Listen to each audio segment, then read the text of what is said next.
አባትና እናት በጥይት እግራቸው ከተመታ በኋላ ደማቸው ፈሶ እየተሰቃዩ ነበር። ያቺ ጨካኝ ሴት እናትና አባትን የጎተቻቸው ወደ ጓሮ ወሰደቻቸው። ከዛ በኋላ ከኔ ጋር የሚጋጭ መጨረሻው ይሄ ነው እያለች ቁስላቸው ላይ ጨውና አረቄ እየነሰነሰች ታሰቃያቸው ጀመር።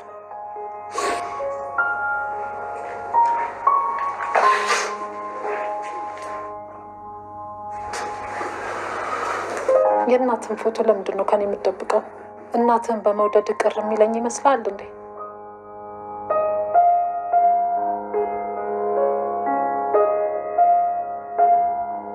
ምን ነው ጆዬ፣ ችግር አለ እንዴ? አይ የለም። አትዋሸኝ። አሁን ስገባ እኮ ልክ አልነበርክም። ምንም አረጉ? እያለቀስክ ነበር አይደለ? አይ አላለቀስኩም። አትዋሸኝ። እያለቀስክ ነበር። ምን ሆነ ነው? ይቅርታ አክስቴ፣ ብቻዬን መሆን እፈልጋለሁ። ምን አልከኝ? የኔ ልጅ ብቻዬን መሆን እፈልጋለሁ። የኔ ልጅ በአይኑ አስቀየመህ አይደለ?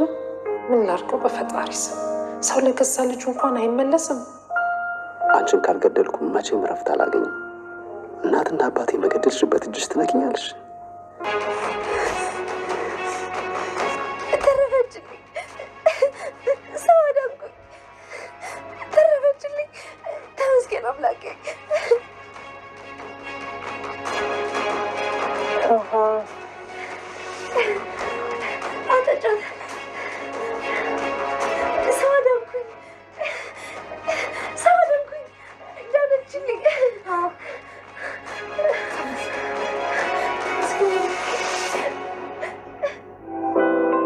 እንዴት እየሄድክ ነው? ሻንጣው ምንድን ነው? ወደ መጣሁበት።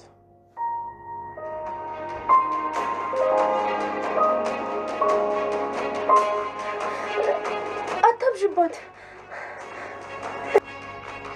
አመሰግናለሁ። እኔም አመሰግናለሁ። ተረፍሽልኝ እኮ። ሰው አዳንኩኝ። ሰው መርዳት ለካ እንደዚህ ደስ ይላል። ማን ነው በሩ የከፈተው?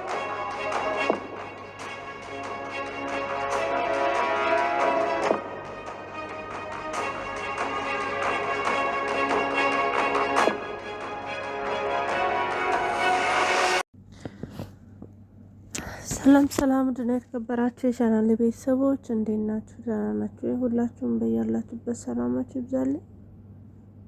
ዛሬ የምናወራው ስለ አደራ ድራማ ነው ማለት ነው። ብሌን ከዳግም የተቀበለችውን መረጃ በመያዝ እንግዲህ ሳሚን በጣም አስቀይማለች ማለት ነው። ብሌን እንዴት ማስተዋል እንዳልቻለች በጣም ነው የገረመኝ። እናንተ ማሳብ አስተያየታችሁን መጻፍ ትችላላችሁ ውዶችዬ። ምን ተሰማችሁ? ብሌን ዳግምን እንደዛ ሳሚን እንደዛ አስተናገረው። እንግዲህ ቃል ለዳግም የሰጠችው መረጃ እውነት ነው አይደለም የሚለውን ነገር በቀጣይ ነው የምናየው ማለት ነው። ቃል ዳግም የራሷ እንዲሆን እየፈለገች ለምንድን ነው ብሌንና ሳሚን ማለያየት ያስፈለገው? ምናልባት በዚህ ሰበብ ዳግም ወደ እኔ ሊመጣ ይችላል፣ ይሄ አንድ አጋጣሚ ሊሆን ይችላል በማለት አስባ ነው እንግዲህ። ቢሆንም ግን ታዲያ ይሄ እኮ ብሌንና ዳግምን አንድ የሚያደርግ ነው እንጂ የሚያለያይ ነገር አይደለም ማለት ነው። እንግዲህ እንዳለችውም በዳግም ዘንድ ተወዳጅነት ለማግኘት ይሁን እንዲሁም እውነትም ሆኖ እቺ ህፃን የተወለደችዋ የሳሚ ትሆን፣ እውነት ለመናገር እኔ ምንም የገባኝ ነገር የለም። ሳሚም እንግዲህ ምንም የሚያውቀው ነገር ያለ አይመስለኝም። ምክንያቱም እንደ ማንኛውም ሰው ጓደኛ ይዞ እንዳረገዘች ራሱ እንደወለደች የማይቅ አይመስለኝም ማለት ነው። ምክንያቱም ልጅ ቢኖረው ሳሚ ይሄን ያህል በልጁ ይጨክናል ብዬ አላስብም። እስካሁን ስናቀው እንግዲህ አንድም ቀን ልጅ የለኝ ብሎ ብቻውን እንኳን ሲያወራ ሰምተነው አናውቅም ማለት ነው።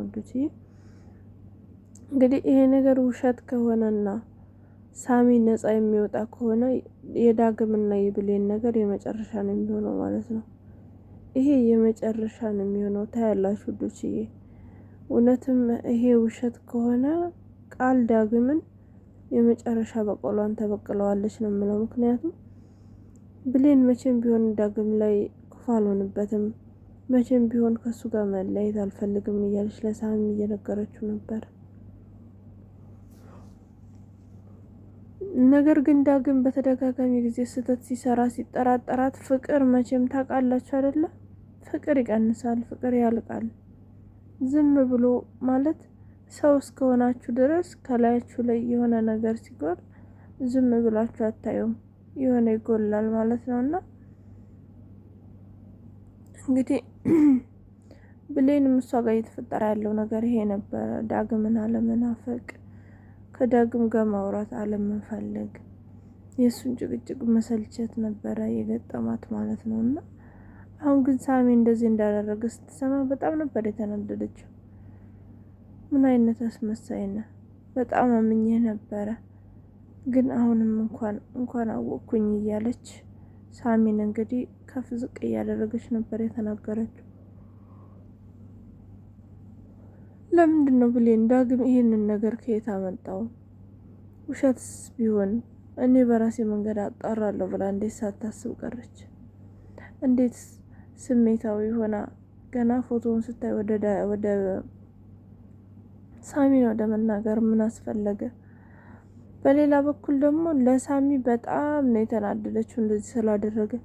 ዳግም እንዳለውም እንግዲህ ብሌን ሳሚን ፍቅር ሳይዛት አይቀርም ማለት ነው። ምክንያቱም አንድ የምትወዱት ሰው ነው እንደዚህ አይነት ስህተት ሲሳሳት የሚደብራችሁ እንጂ የሆነ ሰው ተነስቶ እንደዚህ አይነት ስህተት ቢሳሳት ውይ ምንም አይደለም እንግዲህ ለነገ እንዳይደገም ብላችሁ ነው ዝም የምትሉት ማለት ነው። እና አሁንም እንግዲህ ዳግም እንዳለው ብሌን በእርግጠኝነት ሳሚን ወደዋለች። ነገር ግን እንደዚህ አይነት ክደት ስትሰማ ደግሞ በጣም እየተናደደች ነበረ ማለት ነው ውዶች። በሌላ በኩል ደግሞ እንግዲህ የወይዘሮ ሰላም ነገር እስካሁንም እያደራገረ ነው። ምክንያቱም ጆ እንግዲህ አሁንም ድረስ እያወናበዳት ነው። ወደ ቤት እሄዳለሁ፣ ወደ ሀገር እሄዳለሁ፣ እኔ እያመንሽኝ አይደለም ምናምን ሲላት እንግዲህ በቃ ይቅርታ አድርግልኝ እያለች እግር ሱር እያለች ነው ማለት ነው። እንግዲህ አቶ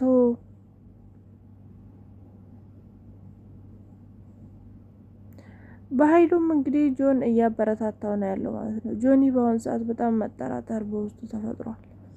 ባለፈው ክፍል ላይ በአሁኑ ክፍል ላይም ግን እንዴት ነው ሳሚ የኔን ቤተሰቦች ሊገላቸው የሚችለው? ምክንያቱም የኔ ቤተሰቦች ከሞቱ 19 ዓመት ሆኗቸዋል። ሳሚ ደግሞ የዛን ጊዜ ህፃን ነው የሚሆነው፣ እንደኔ ህፃን ነው የሚሆነው። ስለዚህ በጭራሽ ሳሚ የኔን ቤተሰቦች ሊገላ አይችልም። አጎቴ ዋሽቶኛል ማለት ነው እንዴ እያለ በውስጡ ትልቅ መጠራጠር አድሮበታል ማለት ነው። ይሄንን ነገር ስለተጠራጠረም እውነት ስላልመሰለውም እንግዲህ በኃይሉን ለመጠየቅ ችሏል ማለት ነው። አጎቴ እውነት የኔን ቤተሰቦች ያስገደለችው ሰላም ናት ይለዋል። ጆ እንዴት ነው ትጠይቀኛለህ? እኔን ለመጠየቅ በቃ ያልኩትን አላመንከኝም፣ ተጠራጥረሃል ማለት ነው ሲለው፣ አይ አለ አይደለ ሴትዮዋ ስታይ እኮ በጣም ጥሩ ናት፣ እንደዚህ የምታደርግ ሴት አትመስልም፣ ለዛ እኮ ነው ጆ፣ እኛ በጣም የተበደልን ሰዎች ነን። ያንተን ቤተሰቦች እኔም መንካት ዋጋ ያስከፍላል እያለች እያስገደለች እናትህን በጥይት ካስመታቻት በኋላ እየጎተተች ቁስሏ ላይ ጨውና ረቄት ትነሰንስባት ነበረ። አባት ፊትም ነበረ ያስደፈረቻት። ከዛ በኋላ ሁለቱንም አንድ ባንድ እያሰቃየ ገደለቻቸው። እና ታዲያ ምን ብለህ ነው ለእንደዚህ አይነት ሰው ርህራሄ የሚኖር? ጆ እንዴት ለእንደዚህ አይነት ሰው ትራራለህ? ጨካኝ ነው መሆን ያለበት፣ ሴት መወገድ አለባት እያለ እንግዲህ አቶ በኃይሉ ልጁ እየነገረው ነው። እሺ በቃ ጋሽ ከዚህ በኋላ የሚራራውን እና የሚጠራጠረውን ጆን አታገኘውም፣ ጨካኙን አረመኔውን ጆን ነው ማሳይ። እሺ ቅርታ አድርግልኝ በማለት ጆም እንግዲህ በኃይሉን አምኖታል ማለት ነው። ውድና የተከበራችሁ የቻናሌ ቤተሰቦች በጣም ነው የሚያሳዝነው እውነት ለመናገር በኃይሉ ጆን እንዴት አድርጎ እንደመረዘው እንግዲህ ሁላችሁም ከዚህ ቀደም በተደጋጋሚ ጊዜ ተመልክተናል ማለት ነው።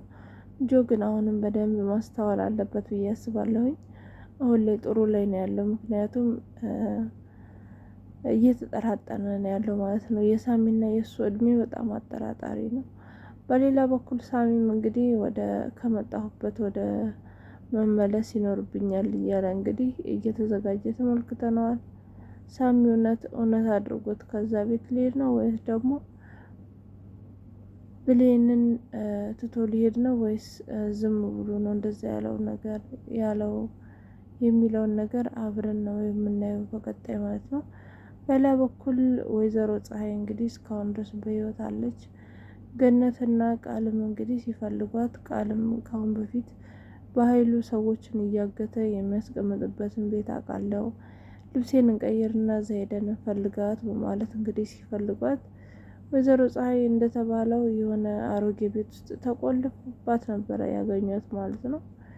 እንግዲህ ሄደውም በጣም እያለቀሱ ይቅርታ ከተለዋወጡ በኋላ እንግዲህ ለወይዘሮ ፀሐይ ምግብ ማጎረስ ይጀምራሉ ማለት ነው። ይሄ በጣም ትልቅ ስህተት ነው። ምክንያቱም የሆነ ሰው ታግሶ የቆየ ሰው ከእናንተ የሚፈልገው እርዳታ አንደኛ ወደ ሕክምና ቦታ መሄድ፣ ሁለተኛ ደግሞ ከዛ ቦታ ላይ ዞር መደረግ ነው ማለት ነው። እነሱ እዛው ሆነው ይቅርታ እየተለዋወጡ ፍቅራቸውን እየተገላለጹ እያሉ ነበረ በኃይሉ የመጣው።